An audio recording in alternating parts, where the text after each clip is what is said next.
Snow falls on city ruins. A young man fights off hordes of dark and twisted monsters, an iron pipe his only weapon.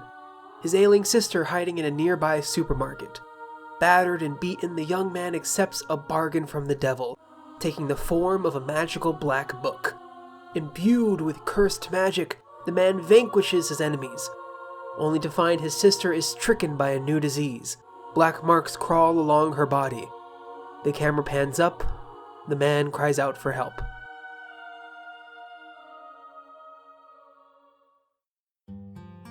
"1,412 years later, NieR Replicant version 1.22474487139 ... begins in earnest. You control a strikingly similar young man who I'll be referring to as NieR. His little sister Yona is sick. She's got this thing called the Black Scrawl. It causes these black marks to periodically show up on your body, along with fatigue, a nasty cough, and ultimately death. Orphaned some time ago, it's now up to NieR to keep food on the table. Thankfully, the town leaders Devila and Popola are kind enough to always supply jobs for the young man. From slaying sheep to running errands, there's always enough to keep food on the table. Until one day, Yona goes missing. With the fantasy of finding a rare flower that will solve all of their monetary problems, Yona treks to a dangerous temple filled with dark and twisted beasts known as shades. Wasting no time, NieR fights his way to the top of the tower, slaying every shade he comes across. At the apex, he finds not only his sister, but a strange magical book, Grimoire Weiss, the destined White Book, prophesized to bring peace to the world and rid it of the black disease plaguing these lands. With hope for a cure in his heart, NieR wastes no time trekking across the lands, slaying shades and finding magical words. Also, Grimoire Weiss can fulfill his destiny. Also, NieR can save his sister.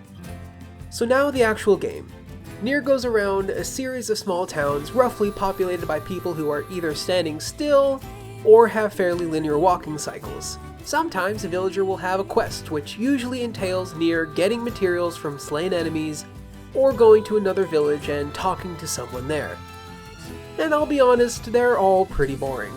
I can't tell you how often I walked back and forth between areas, attacking every shade I met, just to get some materials to bring them to some random guy for not as much money as if I had just sold the raw materials instead. So then, why did I do all the quests? I have two answers. The big reason is I've got a bad brain bug that forces me to do everything I can in the games I play.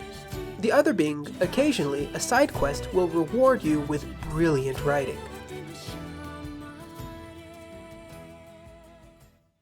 Whether the quest deepens NieR's character or it illuminates more of the world of NieR Replicant, the game, oftentimes even the most BS of trading quests will have fascinating storylines.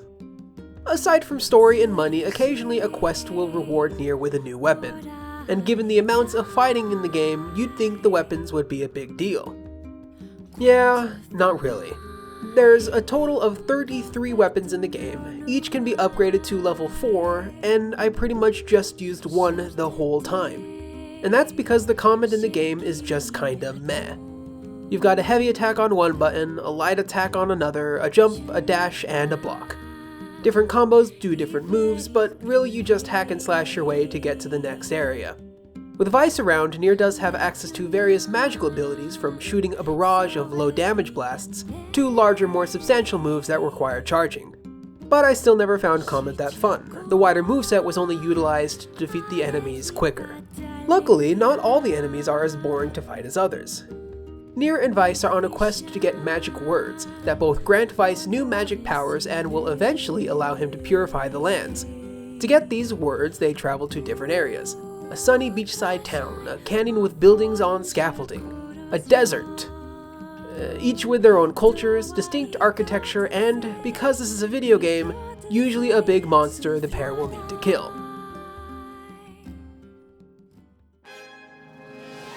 And these big monsters are fun. They're usually huge and have gimmicks that change up how the combat system is utilized. Additionally, the preceding dungeons are all really interesting too. Each adds something great to the game. The old military base is really well designed, The ancient desert temple has really interesting movement-based puzzles, another that puts the camera into a specific isometric view. Aside from the first dungeon, every single one tries to do something cool, to largely great success. Not only are they really fun, but they also break up what would otherwise be monotonous fetch quests. Aesthetically, NieR does two things strikingly well: its art direction and its soundtrack. The game itself isn't much of a looker, the fields are mostly barren, the character models are fine, but the art direction is great. These worlds feel lived in. The crumbling bridge and town looks unkempt, the waterside village is bright and sand-blasted, the fields are washed in an everlasting sunset, the side effect from a great disaster centuries prior. And as you're exploring these well-thought-out areas, you get to listen to one of the greatest soundtracks ever written. Keiichi Okabe is a master at this. There's no other way to put it. Both this and NieR Automata have 10 out of 10 OSTs. A mix of a fake French-ish constructed language vocals, a grand orchestra, and melodies that do not get old make listening to the game an absolute joy. I never got tired of fighting outside the village because the field theme rocked. I never got tired of being in the village because Song of the Ancients is great. So great they played it at the Olympics. And whenever battles take place, and the tempo increases, and everyone is giving their performances their all, it sets the tone perfectly. I think one of my favorite pieces is a song that plays in the Aerie. It has bombastic vocals, commanding violins with sweeping piano, all accompanied by heavy drums. I get it stuck in my head pretty often.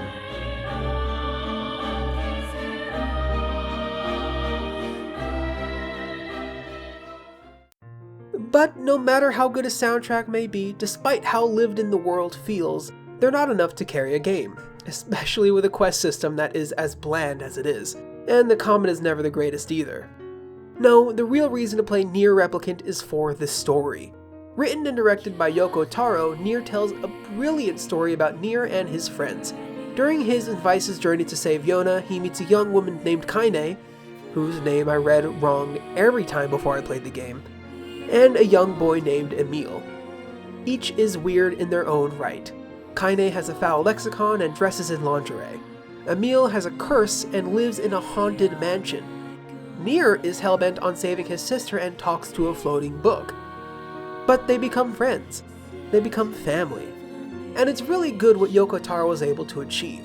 There are many twists and turns in the story, a time jump halfway through, the need to play part of the game multiple times to get the true ending, heartbreak, moments of joy, and the ever-present fear that things are going to go bad.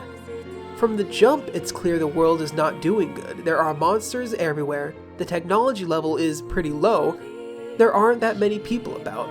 And as fascinating as the history of the world is, it's all backdrop to the characters trying to make their own.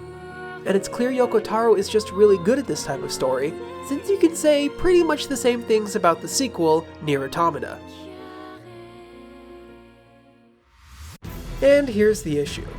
I played Automata first. I learned to love 2B, 9S, and A2 long before I learned to love NieR, Vice, Kaine, and Emile. And throughout the whole time I played, it's basically impossible not to compare the two. In many ways, Automata is the better game. There aren't load screens between areas, and the combat by Platinum Games was much more dynamic and fluid. Also, it's just my personal preference that I like the world and characters of Automata more. None of this is to say the characters and story in Replicant are bad, I just like far-future post-apocalypse games more than near-future post-apocalypse games. And all that is to say, I put a very long time into NieR Replicant.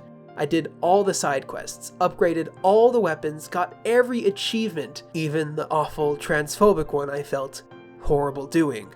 And I got them all because I love the world of NieR Replicant. I love how desperate its post-apocalyptic world feels, how hopeless everything feels. You know it's going to break bad, you know these characters aren't going to have a happy ending, but you so desperately want them to.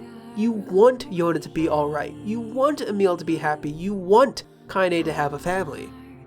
Overall, I give NieR Replicant version 1.22474487139 ellipses a Yoko Taro out of 10. The soundtrack's a 10 out of 10 too. Anyway, thank you for watching. I'm at MarioWaith everywhere, including Twitter, Tumblr, GGApp.io. All links in the description. If you like the video, or comment or sub. I hope you enjoyed. See you next time.